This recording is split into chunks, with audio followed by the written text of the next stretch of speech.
had barely risen over the village of Isioma, and already the scent of roasted maize filled the air.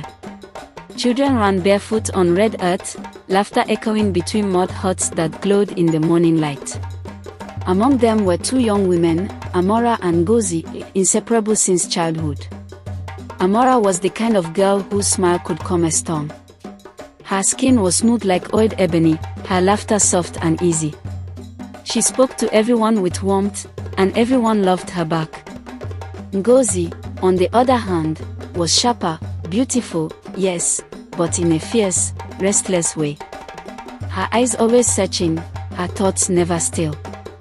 They grew like twin palm trees, one swaying gently, the other straining to touch the sky. As the years passed, fortune began to tilt. Amora learned the art of weaving and became famous across the nearby villages for her colorful mats. Her hands wove patterns that seemed to hold stories, rivers, suns, and blessings. Traders came from far lands just to buy her work. Soon, she built her mother a new hut with a tin roof that glimmered under the sun. Ngozi was proud at first, or so she said. "Oh, my sister is blessed," she would exclaim, clapping loudly in the market square. But when the villagers' eyes turned from her to Amora, her smile grew thinner each day. At night, while they sat under the moon peeling groundnuts, Ngozi would say softly, "You are lucky, Amora. Everything you touch turns to gold." Amora would laugh lightly, unaware of the shadow forming behind those words. "It is not luck," she said once. "It is the grace of the ancestors." But grace, Ngozi thought bitterly, had skipped her. The annual New Moon Festival came, a time when drummers played till dawn and maidens danced in bright wrappers of red and gold. That year, Amora was chosen to dance before the elders, an honor that meant beauty, grace, and favor. Ngozi smiled through clenched teeth as villagers cheered Amora's name. She too had danced in past years, but this time, no one called her forward. When Amora twirled in the square, anklets ringing like rain, Ngozi's heart drummed with something darker. Later that night, as they walked home, Ngozi whispered, "Do you ever tire of being everyone's favorite?" Amora laughed. "Don't be silly, my friend. You shine too." But Ngozi looked at her, eyes glinting. Perhaps not bright enough. Rumors began, small, sharp, and poisonous. They said Amora used charms to make her weavings beautiful. They said she visited the old widow by the stream at night to speak to spirits. They said her success was not from grace but from dark dealings. The whispers grew teeth. One afternoon, the village chief called Amora. She stood trembling in the square as the people murmured. Ngozi stood among them, silent. When the chief asked who had seen her near the stream at midnight, a voice rose from the crowd, clear and familiar. "I saw her," Ngozi said. "With my own eyes."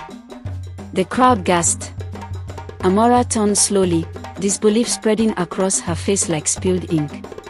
"Ngozi," she whispered. You saw me." Ngozi looked away, her throat dry. It was only one lie, one small lie to quiet the ache of jealousy. But lies, like fire, never stay small. That night, Amora was sent away from the village, exiled until she could prove her innocence. Her mother wept, her home was left empty, and the bright mats that once brought joy gathered dust. Weeks passed. Ngozi's heart grew quiet. The villagers avoided her eyes. Even the drums seemed to lose their rhythm. Then came the drought. The same week Amora left, the rain stopped. Crops withered. The air grew heavy. Elders whispered that the ancestors were angry, that the village had cast out an innocent heart. One night, Ngozi woke to a dream. She saw Amora, dressed in white, standing by the river, weaving light into the sky. Her voice echoed, "Envy feeds no one, my sister. It only burns." Ngozi ran to the river at dawn. The water was still. The wind carried no sound. But there, on the bank, lay one of Amora's woven mats, wet, glowing faintly, like a final blessing. Tears filled Ngozi's eyes. She fell to her knees and wept. In her chest, something broke, the quiet, empty cracking of the soul. By the time the rains returned, Ngozi was no longer the same.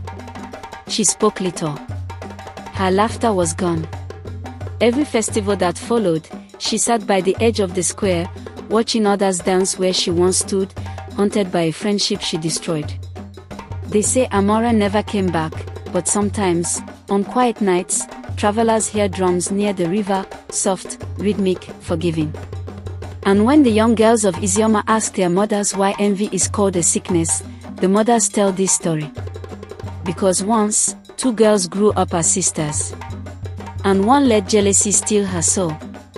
A jealous heart finds no rest, and friendship once broken can never be woven again. Thanks for watching.